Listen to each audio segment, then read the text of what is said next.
महाराष्ट्र में 1713 से जिस पेशवाई व्यवस्था की शुरुआत हुई और 1818 तक, यानी लगभग 100 साल से थोड़ा ज्यादा या पूरा पूरा 100 साल करीब ये व्यवस्था रही। और पेशवाओं ने अपने शासनकाल में मनुस्मृति को आदर्श बनाकर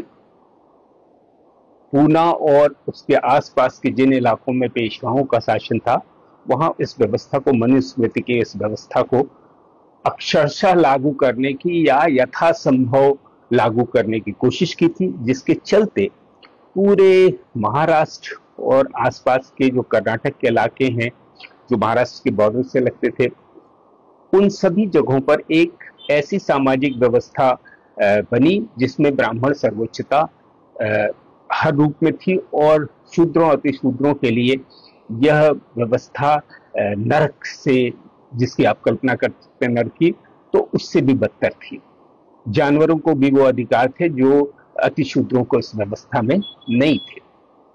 तो उनका जीवन बहुत कठिन था। ये बात हमने की थी कि इसके 6 सरसंघ चालक जो हुए उनमें से 4 मराठी ब्राह्मण हैं, चित्पावन ब्राह्मण है, देवदत्त ब्राह्मण है, ऋग्वेदी ब्राह्मण है,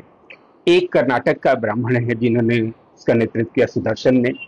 और एक रज्जू भैया जो गैर ब्राह्मण थे। तो 100 सालों में 5 ब्राह्मणों ने और एक क्षत्रिय ने इसका सर्वोच्च पद संभाला है। और इस संगठन ने अपने 100 वर्षों के इतिहास में अपने को बहुत चालाकी से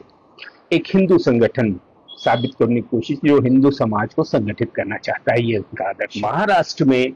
पेशवा ने एक मनुस्मृति पर आधारित व्यवस्था की स्थापना अपने लगभग 100 सालों तक के लिए की, और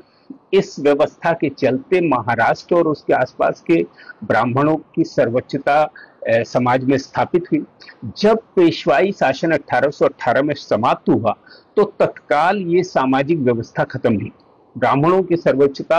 1850 तो 19वीं शताब्दी के मध्य तक पूरी तरह सामाजिक तौर पर बनी थी। भले ही राजनीतिक वर्चस्व या राजनीतिक जो उनको पीछे से वरद हस्त पेशवाओं को प्राप्त था वो खत्म हो गया था, बावजूद इसके महाराष्ट्र में ब्राह्मण सर्वोच्चता सामाजिक तौर पर बनी हुई।